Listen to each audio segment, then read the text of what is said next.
신약성경 누가복음 17장 26절에서 30절 내용을 보면 예수님이 다시 오시는 재림의 때를 구약시대의 노아와 롯의 때로 비유를 하십니다. 이제 마지막 때에도 반드시 롯과 같은 시대가 오고 노아 때 같은 시대가 온다는 것을 말씀하신 겁니다. 여러분, 근데 이 두 시대에 공통점이 있습니다. 그것은 다름 아닌 믿음이 없는 패역한 세대였다는 점입니다.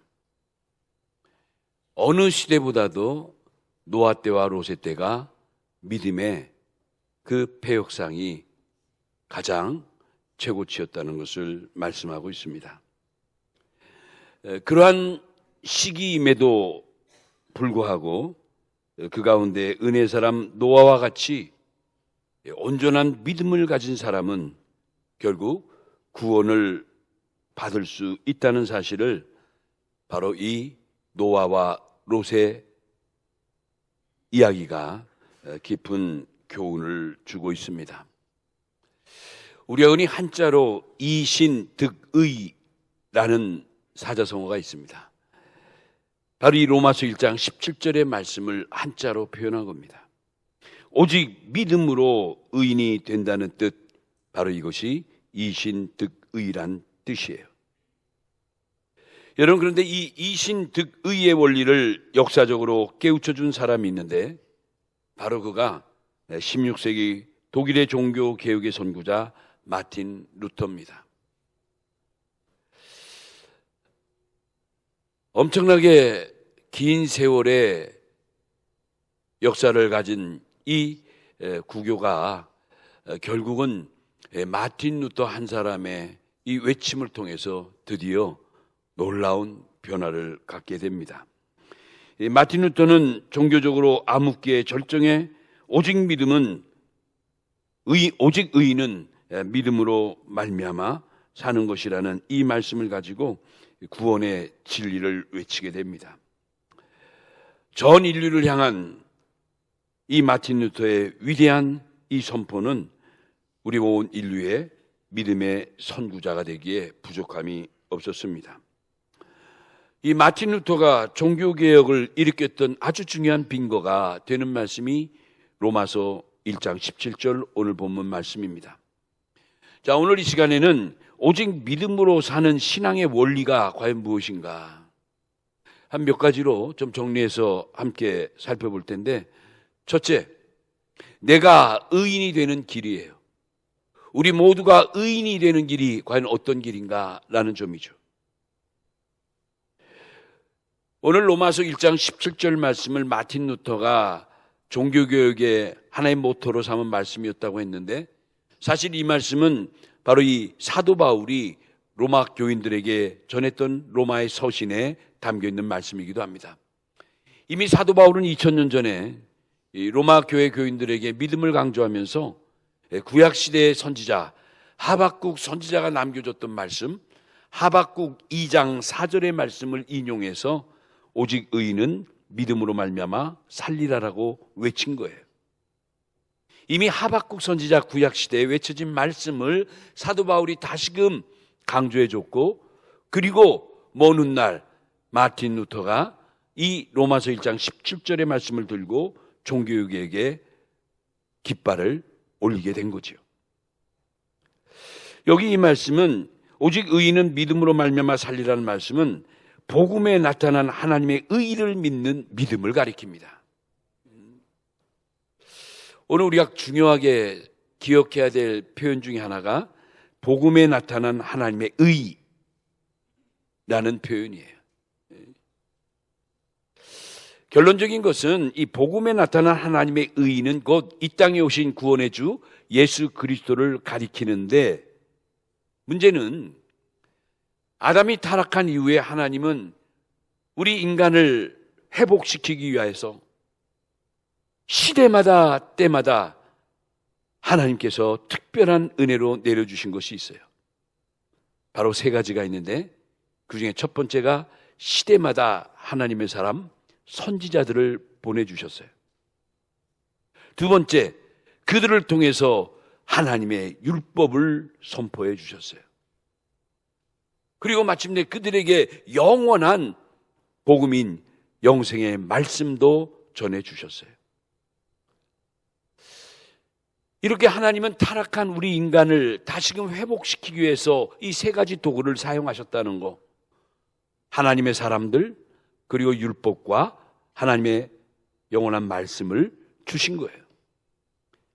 그런데 문제는 시대가 가면 갈수록 오히려 죄악이 더 극심해진다는데 하나님의 고민이 생기신 거예요. 수천 년이 흐르고 수많은 선지자를 보내고 수많은 말씀을 보냈는데, 율법을 보냈는데 받아들이긴커녕 오히려 선지자들을 때려 죽이고 보내주신 말씀과 율법을 무시하고 묵살하고 그랬죠. 하나님은 더 이상 타락한 인간을 구원할 방도가 없으신 거예요.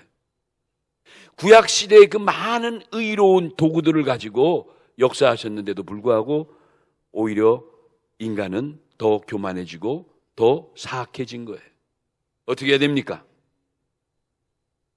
하나님이 기다리시다가 드디어 때가 되매 하나님이 또 다른 의를 준비하시게 된 거예요.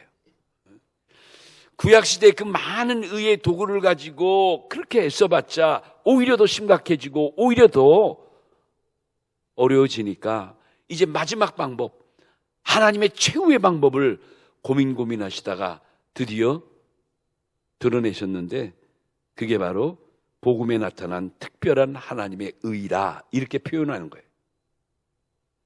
바로 그것이 바로 당신의 독생성자 예수 그리스도를 인류에게 보내주시는 것, 이것을 특별한 의로 여기시고 그렇게 작정하신 거예요. 예수님이 이 땅에 오신 것은 하나님의 독생성자라고 칭하지만 사실 예수님이 하나님의 본체시죠. 빌립보 1장 6절로 8절까지 볼 때 그 예수님이 사실 하나님이세요. 하나님이 인간이 되어 우리를 구원하시기 위해서 그렇게 옷을 입고 오신 거예요. 그래서 이를 믿는 그 믿음만이 우리 인간이 회복되고 우리 인간이 다시금 의롭게 될 수 있는 유일한 길이라는 것을 하나님이 복음으로 선포하신 거예요. 아주 중요한 의미가 있죠. 우리 기독교의 가장 중요한 구원의 교리 가운데 요절이 바로 오늘 로마서 1장 17절 말씀이에요. 오직 의인은 뭐로요? 믿음으로만 구원을 받는 거예요. 할렐루야. 그렇죠. 여러분, 복음이 뭡니까? 다 죽어가는 세상인데 살 수 있다는 길이, 살 수 있다는 말이 그 복음 아닙니까? 온 세상 모든 천지가 다 죽어가요. 죽어가. 그런데 그때 정말 신기하게도 그 병을, 그 질병을 고칠 수 있는 치료제가 개발이 됐어요. 그 치료제만 먹으면 불치병이 낫는다고 칩시다. 이 치료제는 그 시대에 뭐가 돼요? 일종의 복음이에요. 복음. 그렇죠. 이 복음이란 단어가 원래 원어로 뉴앙겔리온이란 헬라어를 쓰는데, 그 뉴앙겔리온이 영어로 말하면 good news란 뜻이에요. good news, 좋은 소식. 여러분, 왜 복음이 좋은 소식입니까? 왜 good news입니까? 복음이 나를 살리는 것이기 때문에, 복음이 나를 회복시키기 때문에. 예수님이 이 땅에 오셔서 인류의 모든 죄를 용서하시고 영원한 구원의 세계를 열어주시는 이 놀라운 세계를 외치는 내용이 복음이에요. 복음. 주 예수를 믿으라. 그리하면 너와 내 가정이 구원을 얻으리라. 이게 복음이에요. 사도행전 16장 31절이죠. 복음은 단순하고 복음은 분명한 거예요. 믿으면 살리라. 반대로 믿지 않으면 죽으리라. 이거예요. 그렇죠. 그래서 사실 복음의 실체는 다른 게 아닌 예수 그리스도 자신이라고 우리는 말할 수 있는 거예요. 자, 로마서 1장 2절에서 4절까지 말씀 보면 이 말씀 굉장히 중요한데 제가 한번 읽을 때 여러분도 한번 같이 읽죠 뭐. 로마서 1장 2절로 4절 한번 같이 읽어봐요. 시작. 이 복음은 하나님이 선지자들을 통하여 그 아들에 관하여 성경에 미리 약속하신 것이라. 그의 아들에 관하여 말하면 육신으로는 다윗의 혈통에서 나셨고 성결의 영으로는 죽은 자들 가운데 부활하사 능력으로 하나님의 아들로 선포되셨으니 곧 우리 주 예수 그리스도시니라. 여러분, 무슨 말씀이에요?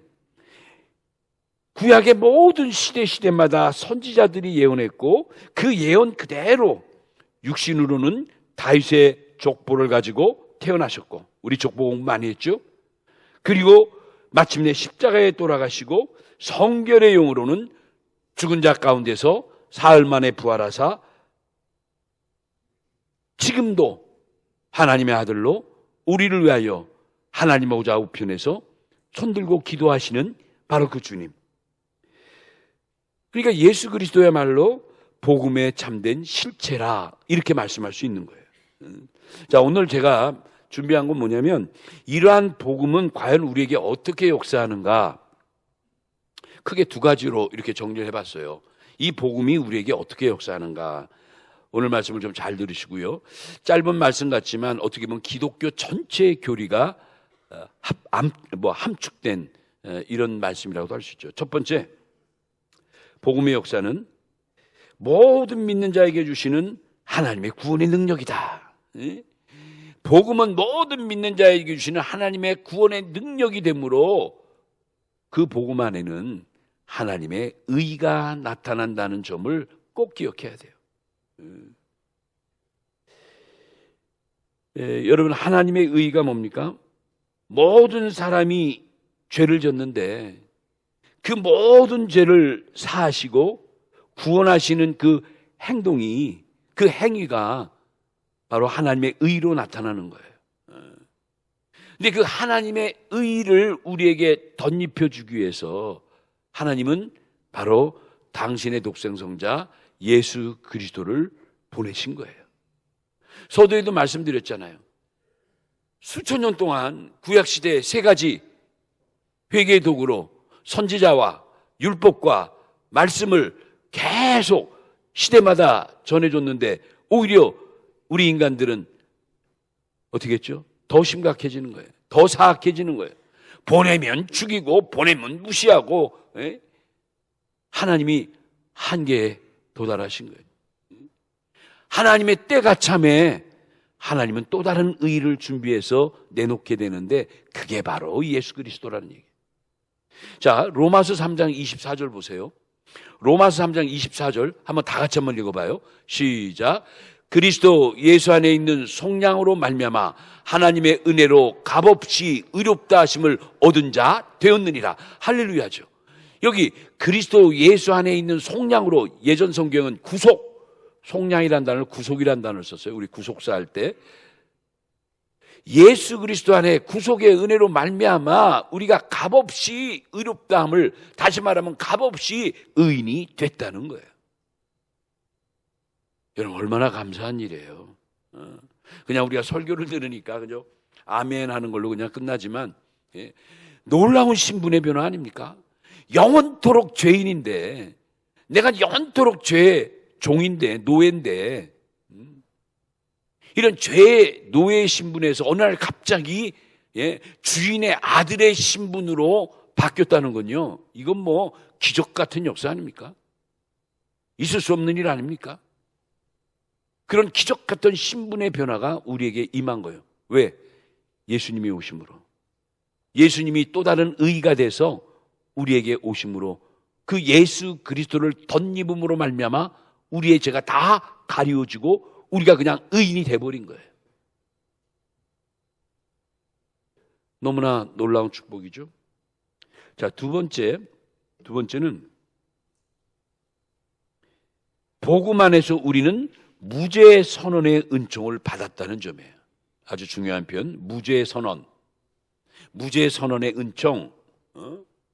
너무너무 죄가 많은데 마땅히 죽을 사형수와 같은 중죄를 점한 우리들인데, 근데 복음 안에서 우리가 죄가 없다는 판정을 받았다는 거예요. 야, 왜 이런 선언이, 왜 이런 무죄의 선언의 은총이 우리에게 임했을까? 그것이 로마서 3장 25절에 잘 나타나 있죠. 로마서 3장 25절에 뭐라고 나와 있습니까? 제가 읽어볼게요. 이 예수를 하나님이 그의 피로써 믿음으로 말미암는 화목제물로 세우셨으니 이는 하나님께서 길이 참으시는 중에 전에 지은 죄를 관과하심으로 자기의 의로우심을 나타내려 하심이니. 무슨 말씀이죠? 하나님이 독생성자 예수 그리스도를 이 땅에 보내주셔서 그의 피를 흘리게 함으로 믿음으로 우리에게 화목제물이 되게 해주셨다는 거예요. 예수님 때문에 우리의 모든 죄가 덮어지고 하나님과 하나 되는 놀라운 관계가 개선됐다는 거예요. 여기 이런 표현이 있죠. 전에 지은 죄를 관과하심으로. 예, 간과하다. 여러분, 간과하다는 게 뭐죠? 좀 어려운 말 같지만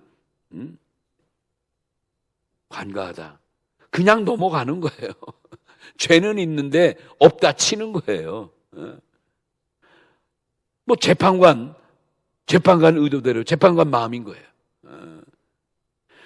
무슨 뭐 전후 사정을 봤는지 그의 상황을 판단해서인지 재판관이 한참 생각하다가 상식적으로는 분명히 죄는 죄인데 땅 너는 무죄다. 여러분, 구약 시대에는 어떻게 보면 사람이 죄를 지었어도 그냥 좀 소극적인 사죄의 과정을 거치죠. 예컨대 내가 죄를 지었지만 나를 대신해서 뭐 재물을 가져다가 피를 흘리고 나를 대신해서 양과 염소나 소를 드리고 그렇게 제사를 지셈으로 내 죄가 사해진 거를 받아들인 거 아니에요? 근데 구약의 사죄의 방법은 일시적이에요. 반복적이에요. 죄를 계속 지게 되니까 질 때마다 재물을 가져와서 피를 흘리는 거예요. 얼마나 소모적이고 얼마나 힘들겠어요. 그런데 신약시대에는 예수님이 우리의 화목제물이 되어주셔서 단번에, 이거 아주 중요한 단어가 단번에, 단 한 번에 모든 걸 해결하시고 우리의 죄를 완전히 말끔히 해결해 주신 거예요. 오늘은 이렇게 예수님이 우리를 대신해서 제물이 되어 당신의 정의를 나타내신 거예요. 그래서 로마서 3장 26절에는 이렇게 선포가 되는 거예요. 로마서 3장 26절을 곧 이때에 자기의 의로움을 나타내사 자기도 의로우시며 또한 예수 믿는 자를 의롭다 하려 하심이라. 당신도 의롭지만 예수님 자체가 하나님이신데 뭐 당연히 의로우시죠. 그런데 그분을 믿는 자들도 그 믿음 안에서 뭐가 된다? 의롭다 칭하게 된다는 거예요. 의롭게 만들어진다는 거예요. 야, 이거 얼마나 신비한 그 변화입니까? 의로우신 예수님이 이 땅에 나를 대신해서 제물로 오셨는데 그 예수를 내가 믿기만 하면 믿음 안에서 내가 예수님의 의로움을 그대로 전가해서 나도 의롭게 된다는 거예요. 이걸 영어로 justification이라고 그래요. just이라는 게 정의 아닙니까? 거길 이제 동사화 시켜서 fi를 붙이는 거예요. justify. 의롭게 되다, 의롭게 하다, 의로워지는 거예요. 그거의 명사형이 명사형으로 해서 justification 이렇게 나가는 거죠. 의롭다함을 입은 것 이렇게 해석해야 돼요. 그니 세상에 영원히 죽을 수밖에 없는 노예의 신분이고 종의 신분이고 죄인의 신분인데 나에게 의의 옷을 덧입혀서 나로 하여금 만왕의 왕의 아들, 창조주 우리 하나님의 아들로 만들어 주셔서 의롭다 해주셨다니 이건 뭐 감사할 정도가 아니죠. 어떻게 우리의 입이 있은들 그 감사를 표현할 길이 없는 거예요. 그게 바로 요한복음 3장 16절 말씀 아닙니까? 하나님이 세상을 이처럼 사랑하사 독생자를 주셨으니 이는 저를 믿는 자마다 멸망치 않고 영생을 얻게 하려 함이니라. 우리를 사랑하되 이처럼 사랑하셔서 그런 놀라운 신분의 변화의 축복을 주셨다는 거예요. 이게 바로 무죄 선언의 은총이에요. 할렐루야죠? 너무너무 감사한 거예요. 자, 두 번째 대지로 믿음으로 믿음에 이르게 하는 믿음이에요. 이게 뭔 말인가? 이게 이제 오늘 본문 로마서 1장 17절에 나오거든요. 복음에는 하나님의 의가 나타나서 믿음으로 믿음에 이르게 하나니 기록된 바 오직 의인은 믿음으로 말미암아 살리라. 이게 뭐예요? 믿음으로 믿음에 이르게 하고 믿음으로 말미암아 살리라. 계속 믿음이 나와요. 이건 뭐냐면 이 로마서 1장 17절이 바로 믿음으로 믿음에 이르게 하는 첫째, 믿음의 출처를 지금 이야기하고 있는 것이고, 그 다음 뭐냐면 그 믿음의 방향을 말하는 것이고 믿음의 결과를 말하는 거예요. 믿음의 출처와 믿음의 방향과 믿음의 결과를 이 한 구절 안에 다 함의하고 있는 거예요. 하나님의 의가 나타나서 믿음으로 믿음에 이르게 하고 그 믿음으로 말미암아 살리라. 여러분, 이게 짧은 말씀 같지만 너무나도 귀한 말씀이에요. 한마디로 믿음에서 시작되고 믿음으로 진행하고 믿음으로 하나님께 이른다는 이 놀라운 성경적 진리를 말씀한 거예요. 우리는 이것을 복음이라고 하는 거예요. 사랑하는 성도 여러분, 우리는 본래 타락한 아담의 후예들이었기 때문에 하나님의 의를 덧입지 않고는 의인이라 부름받을 수가 없는 존재들입니다. 그런데 하나님이 우리를 그렇게 의인이라 칭해 주셨다는 거예요. 모든 죄를 다 덮어두시고 오직 믿음으로만 이런 놀라운 역사를 이룰 수 있도록 축복해 주신 거예요. 그러니 여러분, 우리가 믿음이라는 게 얼마나 감사한 겁니까? 그러니까 우리 흔히 믿음 할 때 그 믿음이 그냥 뭘 믿는다, 그런 단순한 믿는다의 믿음이 아니에요. 그 믿음이란 단어 안에는 이렇게 복음적인 귀한 뜻이 담겨 있는 거예요. 우리 주님은 인류의 죄를 위해서 이 땅에 오셨습니다. 말씀 자체로도 오셨고 선지자들의 예언대로 그대로 오신 분이에요. 그렇죠. 그런데도 피조물된 우리 인간은 창조주된 하나님의 아들을 대적하고 외면하고 우리의 손으로 그를 못 박아 죽이고 그랬죠. 말 그대로 능지처참을 시킨 거예요. 요한복음 1장 11절 보니까 예수님은 자기 백성에 오셨지만 자기 백성이 깨닫지 못하고 그를 죽여버렸어요. 예수님은 그 죽임을 얼마든지 피할 수도 있고 그 죽임을 가하는 자들을 얼마든지 단번에 심판하실 수도 있었어요. 그런데 그러지 않으셨어요. 모진 박해와 그 많은 고난을 감수하시면서 끝까지 누굴 위하여? 이 자리에 있는 여러분과 저를 위하여 죽기까지 피 흘려 그 고통을 받아주신 거예요. 왜요? 하나님의 의를 이루기 위해서. 얼마나 놀라운 축복입니까? 그러니까 우리가 여기서 간단히 한 가지 알 것은 뭐냐면 예수님이 우리에게 의를 이렇게 전해주시고 의를 덧입혀 주시되, 야, 내가 의를 갖고 왔어, 이 의를 너희들이 받아라, 뭐 이런 식이 아니라니까요. 예수님은 그 의를 우리에게 덧입혀 주기 위해서 여러분 만인 앞에 발가벗겨져 가지고 대낮 백수에 온 천하 앞에 부끄러운 거 다 드러내고 양손 양발에 처참하게 못을 박히시고 가시면류관을 써서 머리끝부터 발끝까지 선혈이 낭자하게 피를 흘리시고 마지막에는 옆구리에 창에 찔려서 몸 안에 있는 물까지 다 쏟아주시고 신음하며 돌아가셨어요. 너무 큰, 우리 인간의 말로 표현할 수 없는 그런 고난과 순환을 겪으시고 그 죽으심을 통해서 결국 우리에게 뭘 남기셨느냐? 하나님의 의를 남겨주신 거예요. 이 얼마나 놀라운 축복이에요. 그러니까 우리는 이 놀라운 사실을 뭐함으로? 믿음으로, 받아들임으로. 그분이 정말 우리를 위해서 이렇게까지 죽기까지 피 흘려 돌아가시고 우리에게 다시금 회복하는 길을, 모든 죄를 용서받는 길을 제시해 줬다는 걸 우리가 받아들이는 그 믿음으로 말미암아 우리도 예수님의 의를 순간적으로 덧입게 되는 거예요. 자, 어떻게 보면 굉장히 신비롭죠. 이게 말로 나열하고 설명하려니까 이렇게 구차하게 되는 거지, 사실 이러한 의롭게 되는 것은 아주 어떻게 볼까, 순간적이고 굉장히 영적이고 신비하고 그런 거죠. 로마서 3장 10절 말씀대로 우리는 예수님을 믿는 그 믿음이 아니면 절대 구원받을 수가 없는 존재예요. 여러분 믿습니까? 그렇죠. 그러니까 이 구원의 문제에서만큼은 처음부터 끝까지 뭐냐? 믿음이에요. 믿음. 저도 말씀드렸죠. 믿음으로 말미암아 믿음으로 행하고 결국 믿음으로 말미암아 산다는 것처럼 믿음으로 시작해서 믿음으로 진행하고 믿음으로 결론이 나는 세계가 우리의 신앙의 세계인 거예요. 그게 바로 구원의 세계인 거예요. 사랑하는 성도 여러분, 믿음 안에서만이 모든 것이 새로워질 줄로 믿습니다. 근데요, 이 믿음이 왜 너무 감사한 거냐면, 믿음이 있는 자를 반드시 하나님은 내버려 두지 아니하시고 기억하신다는 게 중요해요. 왜요? 믿음으로 의인이 됐기 때문에.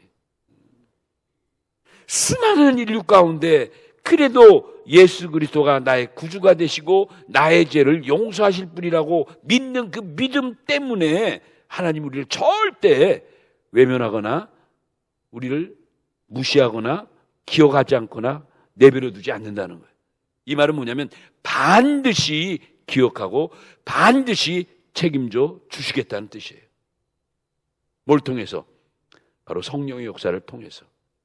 예수님은 이제 하나님 나라 하나님 우편에 계시니까 성령을, 보혜사 성령을 보내주셨잖아요.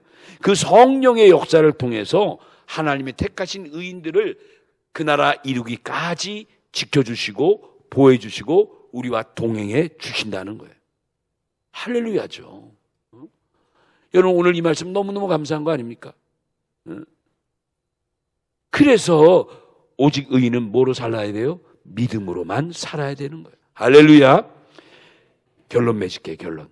오늘 본문에 오직 의인은 믿음으로 말미암아 살리라 할 때 이 살리라, 믿음으로 말미암아 살리라 라는 표현이 다른 말로 하면 구원을 받으리라 이런 뜻이에요. 요한일서 2장 25절 말씀에도 그가 우리에게 약속하신 것은 이것이니 곧 영원한 생명이라, 우리에게 영원한 생명, 이름하여 영생을 주시기 위해서 우리를 이렇게 살려주신 거예요. 의인으로 만들어 주신 거예요. 아니, 의인으로 우리에게 입혀주신 거예요. 입혀주신 거예요. 여러분, 우리가 영생이라는 단어 많이 쓰죠. 우리가 영생, 예수 믿고 영생, 예수 믿고 천국, 이런 말 많이 쓰잖아요. 여러분, 영생이 뭡니까? 여러분의 그 신앙의 수준이, 성경적 수준이 어느 정도 되는가 한번 제가 한번 보고 싶어요. 영생을 어떻게 생각합니까? 영생은 말 그대로 성경에 보면 eternal life, 영원히 사는 것, 이렇게, 그게 이제 한자로 영생 이렇게 하지 않습니까? 근데 영생이 그냥 단순하게 영원히 사는 것만 영생이 아니에요. 이 성경의 영생에는 굉장히 심오한 뜻들이 있어요. 대표적으로 몇 가지만 정리해 드릴게요. 첫째는 영원히 죽음이 없는 것, 영원히 죽지 않는 것, 이게 영생이에요. 우리가 영원히 죽지 않고 부활과 변화를 바라보는 우리들의 신앙, 이게 영생의 신앙이에요. 영원히 죽지 않는다는 신앙. 두 번째 또 있어요. 뭐냐? 영원히 썩지 않는다는 거예요. 영원히 썩지 않는다. 모든 만물은 시간의 차이가 있지 다 썩습니다. 썩어요. 언젠간 썩어요. 그렇죠? 근데 그 썩는 게 썩지 않을 때가 있고 죽지 않을 때가 있다는 거예요. 바로 이것이 고린도전서 15장 51절에서 55절 사도 바울의 위대한 선포 아닙니까? 불갑을 죽을 것이 죽지 아니함을 알고 썩을 것이 썩지 아니함을 입으리로다. 이게 영생의 세계를 설파하는 거예요. 한 가지 더 있어요. 영원히 변치 않는 것. 이 세 가지, 진짜 여러분 잊지 마세요. 영생은 단순히 오래 사는 것 그것뿐만 아니라 첫째, 영원히 죽지 않는 것, 영원히 썩지 않는 것, 영원히 변치 않는 것. 이 세 가지. 이거를 회복하기 위해서 누가 오셨다? 하나님의 특별한 의가 되신 예수 그리스도가 우리에게 오신 거예요. 할렐루야. 요한계시록 3장 1절에 살았다는 이름은 있으나 실상은 죽은 자 같은 자들은 말 그대로 믿음이 없는 자죠. 믿음이 없는 자. 이런 믿음이 없는 자들에게는 영생이 함께할 수가 없는 거죠. 그들이 영원히 죽지 않고 영원히 썩지 않고 영원히 변치 않는다? 말도 안 되는 거죠. 오직 성경이 말씀하는 이 믿음만이 우리에게 영원한 생명을 주시고 우리에게 영원히 죽지 않고 썩지 않고 변치 않는 이러한 산소망의 세계로 인도해 주실 줄로 믿습니다. 오늘 이 말씀 우리 마음속에 간직하면서 우리 모두 하나님 아버지의 약속의 나라 천국에 갈 때까지 오직 믿음에서 믿음으로 늘 올라가고 또 올라가는 전진의 역사만이 있는 우리의 신앙의 삶이 되시기를 예수님의 이름으로 축원합니다.